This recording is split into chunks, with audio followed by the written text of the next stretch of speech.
Og desværre så har jeg lige sagt, at der ikke var så meget gang i den, hvor efter det her sker nede i FC København enden. De kaster simpelthen romerlys. Det er vanvittigt, det der.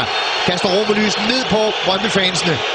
Det er fuldstændig uacceptabel start på kampen, vi får her. Og det er jo, ja, jeg har sagt det før, det er jo det der, når man lukker hjernedøde folk ind på tribunerne. Det er det, der sker her. Det er jo vanvittigt, Per. Der er børn, der er alt muligt.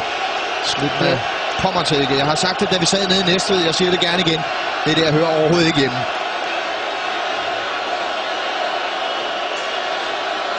Og der er jo egentlig kun én ting, man bør gøre her. Smide dem alle sammen ud. Og så lad os vente med at få kampen i gang her.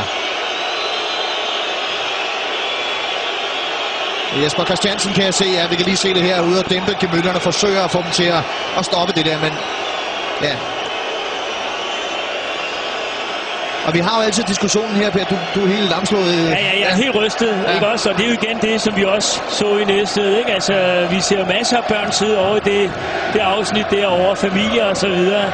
Og så er der nogle psykopater, der mener, at de skal kaste rundt med romerlys. Men hvordan hulen de kan få så meget ind her, når man ved, at de bliver kropsvisiteret derovre, det er jo også et spørgsmål, som er værd at søge svar på.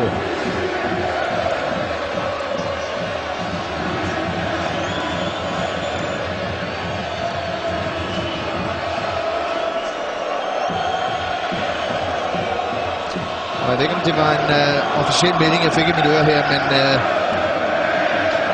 mange af dem, der står med de der...